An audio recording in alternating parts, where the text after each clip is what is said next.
Continuing using ink and drawing, I'm going to show you a technique which I absolutely love. I've painted this paper, you can see, with the ink, and it's the Ink ink. And what I'm going to do now, you can see here I've got all these different tools to do my mark making as I did before. The only thing I've got here slightly different is this. Now this is a dip pen, and you use it for calligraphy, but the nibs come separate from the little holder. So if you could get one of these, you can get them in stationers or buy them online. So you get your little nib and you push it in to the end there, so it's safely in, like that. And you can use that, I'll just show you quickly. Basically, it's like the modern version of a feather, but you just dip it in and you can draw with line like that. Okay, but I'm going to be using it in a slightly different way with the bleach. So the bleach that you use is the stuff that you put down the toilet. Okay, it's the jelly version. It's a jelly bleach. For some reason, the liquid, the thin one, doesn't work. You've got to use the jelly one. So it's just the stuff you put down the loo. I've put some in here in a little shell. So I'm going to dip my pen in to the bleach, and then I'm going to draw, and you can see as soon as it touches the paper, it starts to bleach out the ink, and it goes a very sort of creamy colour. And the bleach will, even after you've drawn the line, it will continue to bleach. That's the neat bleach. So I've done my outline like that. As you can see, I'm revisiting my lemon again, and you can draw. It's just lovely. You can see the marks that start appearing as you draw. So rather than drawing with a heavy dark line, you're now taking a very light line and bleaching out. Now you can see there, I did that on purpose, that because it's a gel, you can see when you dip it in, you can drag, you can see that line there, that's me dragging the gel. So don't worry if that happens, not a problem, it's all part of your drawing. Okay, so you can start to make your marks. Now obviously as the bleach is getting exhausted, meaning there's not much bleach actually being held in the pen, you get a much finer line. Okay, over here, if I go back to the feather, make a completely different statement here, you'll see what happens if I use it in a very dramatic way like this. You get this wonderful thick line. So you can do amazing. Now these sort of lines you could not create obviously with a pen, biro, fine liner. This is something, the feather's wonderful because it picks it up at the back. You get this lovely line.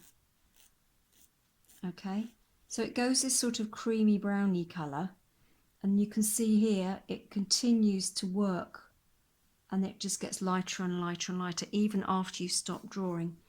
Again, just to remind you, this is just a twig I found in the garden. I've got my knife here and I've just sharpened it just to make a nice point. So really experiment with your mark making. For those who don't like that scratchy sound, it's a bit annoying, but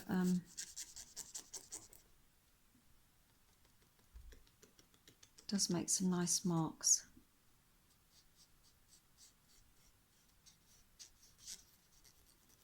Trying to blend in that outline a bit.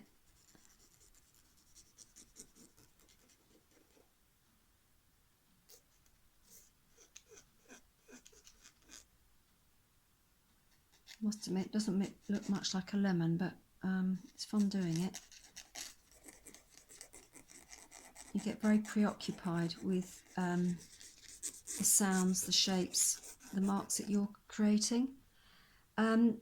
Word of warning, if you're using, well, you're using bleach, you must wear an apron, and you shouldn't really put your hands in it, but I'm going to use a sponge here.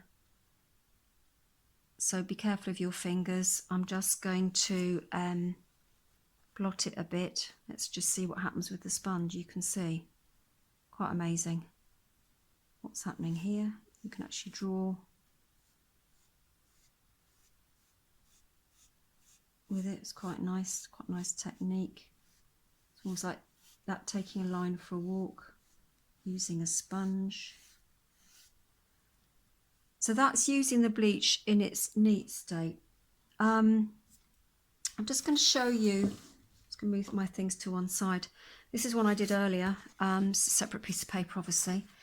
The art of using ink and bleach is you can use it in such a way that if you have a little palette and you put your bleach into a tiny bit into your palette and then add water to your bleach, obviously you're diluting the bleach.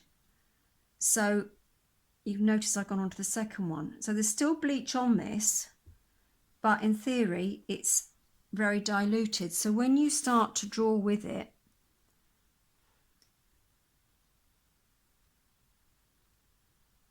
it will take an awful lot longer to bleach out the background. I don't know whether you can see that, it's incredibly subtle. If I go back into this one, you can see the difference between the two.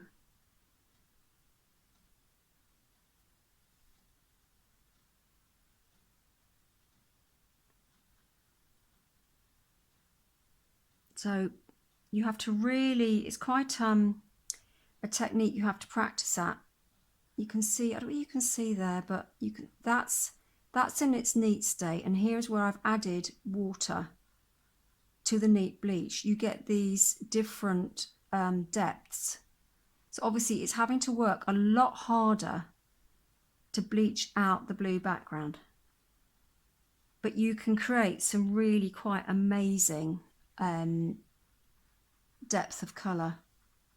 But it's all about experimenting. You know, if the more water you put in, the less it's going to bleach. You can see if I go back to this one again.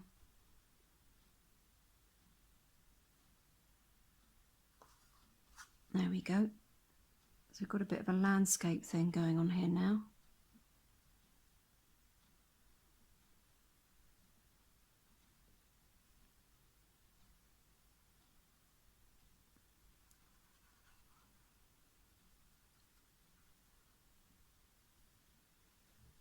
A bit of a moon in the sky there. Night sky maybe. Leave it to your interpretation.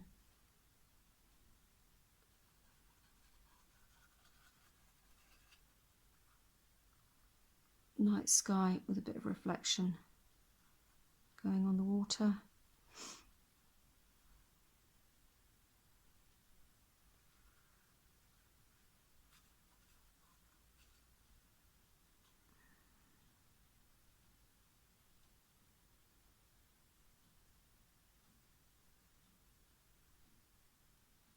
If you look at where I started, it's probably changed a lot. As I said, even when you stop drawing, it continues to bleach out, so it's getting paler and paler and paler. Depending on where how much I put quite a lot of water into my blue ink as well, because it's quite a sort of stripy. But again, it's a beautiful way of working, and you can really play around with your marks, your mark making. So have a go. If you want to work back into that with, if you sort of think, well, actually I want to put some darker tones in it, have a go with the pens. But as I say, the most successful thing would be adding a Sharpie to it, because that's permanent. But it's a beautiful way of working. So that is using